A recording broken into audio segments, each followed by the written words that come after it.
അല്ല ശശിയേട്ടൻ പറഞ്ഞു വലിയ ഹീറോയിനെ ആക്കാൻ നിന്നെ പക്ഷെ കെട്ടൂലെന്ന് പറഞ്ഞു. അങ്ങനെയുള്ള ഇതൊന്നും വിചാരിക്കണ്ട. പിന്നെ എന്റെ മുമ്പ് തന്നെ പെണ്ണൊക്കെ നോക്കാൻ പോകും. ആണോ? ശരി ശരി.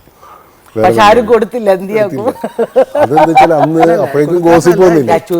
ഇഷ്ടമില്ലാത്തതുകൊണ്ടുണ്ട് പല കാരണം അല്ലെങ്കിൽ ഇഷ്ടപ്പെടില്ല എന്താണെന്നറിയില്ല. അങ്ങനെ ഒരു ദിവസം കുറേ കാലമായിട്ട് ഇരിക്കുമ്പം ഇവർ എന്നൊരു പടത്തിന് എൻ്റെ കാലിലൊരു കടപ്പുഴ ഷൂട്ടിങ് നടക്കുമ്പം എന്തോ കല്ലോ എന്തോ കൊണ്ട് പോയ്സണായി. ലെഗ് ഭയങ്കരമായിട്ട് വീങ്ങി ഹോസ്പിറ്റലിൽ കിടക്കുമ്പോൾ ഞാൻ ഇങ്ങനെ എന്തോ പറയുന്നുണ്ടായിരുന്നു. അപ്പോൾ അമ്മ മാത്രമേ ഉള്ളൂ ഹോസ്പിറ്റലിൽ. അത് കഴിഞ്ഞ് നെക്സ്റ്റ് ഡേ അമ്മ ചോദിച്ചു ഓർമ്മയുണ്ടോ?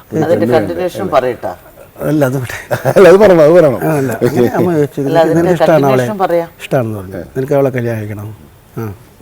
അത് പകുതി ഇങ്ങനെ ഇതില്ല മരുന്നിൻ്റെ ഒരു സജഷനിലാണ് ആ സഡേഷൻ മൂഡിലാണ് പറഞ്ഞതെങ്കിലും അതിൽ സത്യം ഉണ്ടായിരുന്നു. അമ്മ അത് നെക്സ്റ്റാണ് സീരിയസ് ആയിട്ട് അതിന് മുമ്പ് പലരും പറഞ്ഞ് കേട്ടിട്ടുണ്ട്.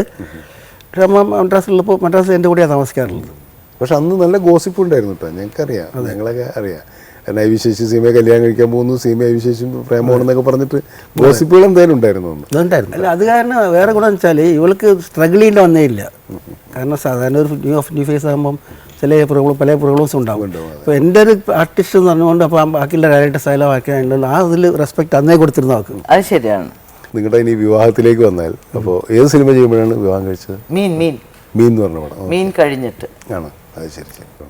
അപ്പോൾ ഏതായാലും നമുക്കിനി കൂടുതൽ സംസാരിച്ച് കണ്ടിന്യൂ ചെയ്യുന്നതിന് മുമ്പ് വിവാഹമായിട്ട് ബന്ധപ്പെട്ട കുറേ ഫോട്ടോസ് നമ്മുടെ കയ്യിലുണ്ട്. അപ്പോൾ അതിൻ്റെ ഒരു ക്ലിപ്പിംഗ് നമുക്ക് കണ്ടിട്ട് നമുക്ക് തിരിച്ചു